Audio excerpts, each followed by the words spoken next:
Hello అండి, నమస్తే. Welcome back to our channel. ఈరోజు మన ఛానల్లో పొటాటో తోటి సింపుల్గా స్నాక్స్ ఎలా చేయాలో చూపిస్తాను. దీనికోసం అయితే 2 పొటాటోస్ తీసుకొని నీట్గా కడిగిన తర్వాత ఇట్లా పీల్ అయితే తీసేస్తున్నాను. ఈ స్నాక్స్ కోసం అయితే నేను ఒక 2 పొటాటోలు మాత్రమే తీసుకున్నాను. మీకు ఎక్కువ కావాలనుకుంటే ఒక 4, 5 తీసుకోండి. ఇప్పుడు ఒక గిన్నె తీసుకొని స్టవ్ మీద పెట్టుకొని ఒక 2 గ్లాసుల వరకు వాటర్ అయితే వేసుకొని బాయిల్ చేసుకోవాలి. ఈ వాటర్ ఎందుకు వేసుకుంటున్నానంటే ఈ పొటాటో ముక్కలు ఇందులోకి వేసుకొని ఉడికించుకోవాలి. కొంచెం సాల్ట్ అయితే వేసుకున్నాను ఈ వాటర్లోకి. ఇప్పుడు ఈ పొటాటో ముక్కలను అయితే ఇందులోకి వేసుకుంటున్నాను. వీటిని మంచిగా ఉడికించుకోవాలండి, మెత్తగా అయ్యేంతవరకు ఉడికించుకోవాలి. ఇలా ఉడికిందా లేదని చెప్పి మధ్యలో ఒకసారి అయితే నేను చెక్ చేశాను. ఇది ఇంకా కొంచెం ఉడకాలన్నమాట. ఇంకొక 5 మినిట్స్ అయితే స్టవ్ మీద పెట్టుకున్నాను. తర్వాత స్టవ్ అయితే ఆఫ్ చేసుకోవాలి. చూడండి, ఇట్లా ఉడికిన తర్వాత దీని అయితే ఒక జాలి గిన్నెలో అయితే వేసుకున్నాను. ఎందుకంటే స్మాష్ చేసుకోవాలి కాబట్టి చేతితో అన్నా సరే చేతి మీద మంచిగా వస్తుందండి. ఇట్లా నేనైతే ముందుగానే ఇట్లా వాటర్ మొత్తం ఒక స్టీల్ది ఉంటుంది కదా స్ట్రైనర్ లాగా, అందులోకి అయితే వేసుకొని ఇట్లా పొటాటోస్ వేసుకున్న తర్వాత పప్పు గుత్తితో అయితే అన్నాను అనమాట.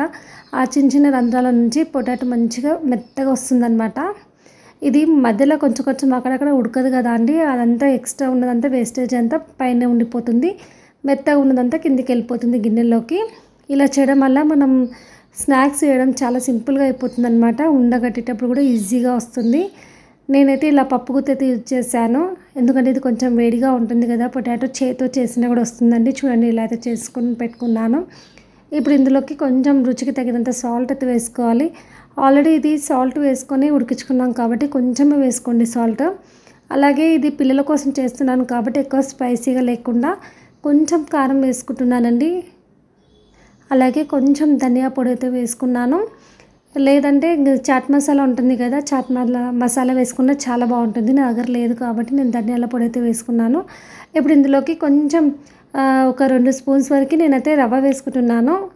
ఉప్మా రవ్వ ఉంటుంది కదా, అదైతే వేసుకోవాలి. ఇది వేసుకొని ఒకసారి ఇదంతా మంచిగా కలుపుకోవాలి. ఇందులోకి ఎలాంటి వాటర్ అయితే యాడ్ చేసుకోవద్దు, ఎందుకంటే ఇది ఆల్రెడీ ఉడకపెట్టింది కాబట్టి మెత్తగా ఉంటుంది. ఇప్పుడు ఇందులోకి కొంచెం పిండి అయితే వేసుకున్నానండి. ఇదైతే గోధుమ పిండి. మామూలుగా అయితే బియ్యం పిండి వేస్తారు కదా, నా దగ్గర బియ్యం పిండి అవైలబుల్ లేదు కాబట్టి నేను ఈ గోధుమ పిండి అయితే యూజ్ చేస్తున్నాను.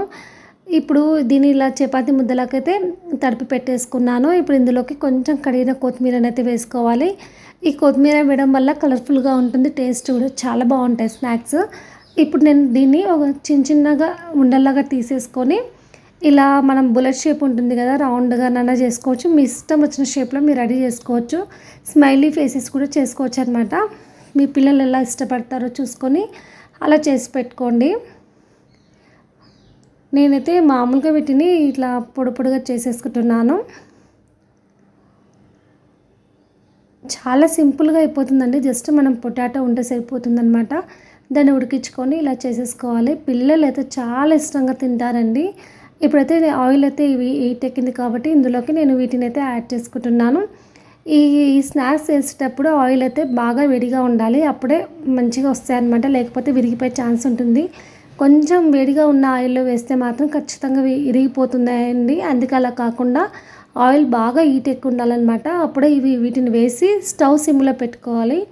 అప్పుడు వీటిని ఒక సైడ్ అంతా మంచిగా ఫ్రై అయిన తర్వాత ఇంకొక సైడ్ టర్న్ చేసుకోండి. స్టవ్ సిమ్లోకి పెట్టుకొని ఫ్రై చేసుకోండి. అప్పుడు లోపల కూడా బాగా ఉడుకుతుంది, చాలా బాగుంటుంది అండి. పైన క్రిస్పీగా అయ్యేంతవరకు గోల్డెన్ బ్రౌన్ కలర్ వచ్చేంతవరకు మంచిగా ఫ్రై చేసుకోవాలి. చూడండి, ఒక సైడ్ అంతా వేగింది కాబట్టి నేను ఇంకొక సైడ్ అయితే ఫ్రై చేసుకుంటున్నాను. ఈ స్నాక్స్ ఈవినింగ్ టైంలో వర్షం పడ్డప్పుడు అలా పిల్లలకి అది చేసి పెట్టండి. ఎప్పుడు పొటాటో ఇంట్లో ఉన్నా కూడా ఇది చేసి పెట్టమని అడుగుతారు, అంత బాగుంటాయి అన్నమాట. ఇట్లా మంచిగా అయితే ఫ్రై చేసుకుంటున్నాను. ఇలా వేగుతున్నాయి కదా, కలర్ కొంచెం చేంజ్ కావాలి. స్టవ్ని సిమ్లో పెట్టుకొని వీటిని మంచిగా ఫ్రై చేసుకోవాలి. ఒక సైడ్ అంతా మంచిగా ఫ్రై అయిన తర్వాత మెల్లిగా ఇంకొక సైడ్ అయితే టర్న్ చేసుకొని ఇది మంచి కలర్ వచ్చేంతవరకు బాగా ఫ్రై చేసుకోవాలి. చూడండి, ఇవి ఇట్లా ఫ్రై అవుతున్నాయి కదా, వీటిని నేను మళ్ళీ ఇంకొక సైడ్ అయితే టర్న్ చేసుకుంటున్నాను. ఇలా మంచిగా మనం టర్న్ చేసుకుంటూ 2 సైడ్స్ మంచిగా గోల్డెన్ బ్రౌన్ వచ్చేంతకి ఫ్రై చేసుకోవాలి. చూడండి, ఇట్లా ఫ్రై అయినాయి కదా, వీటిని అయితే ఒక గిన్నెలోకి అయితే తీసుకుంటున్నాను. తర్వాత దీన్ని మనం టమాటా సాస్తో కానీ లేదంటే మైనీస్తో కానీ సర్వ్ చేసుకోండి, చాలా బాగుంటుంది టేస్ట్ అయితే. ఇవి చాలా క్రిస్పీగా ఉంటాయండి. లోపల సాఫ్ట్‌గా, పైన క్రిస్పీగా, క్రంచీగా చాలా అంటే చాలా బాగుందండి. నేనైతే మా బాబుకి టమాటా సాస్ అండ్ కొంచెం వెజిటబుల్ మైనస్ అనమాట ఇది. ఇది కొంచెం అయితే వేసి ఇచ్చాను. చాలా ఇష్టంగా తిన్నాడు. సమ్మర్ హాలిడేస్‌లో పిల్లలకి బయట చిప్స్ అవి అయితే కొనిపించే బదులు ఇంట్లోనే ఇలా వెరైటీగా స్నాక్స్ అయితే చేసి పెట్టండి. పిల్లలు కూడా ఇష్టంగా తింటారు. అలాగే హెల్తీగా కూడా ఉంటారు.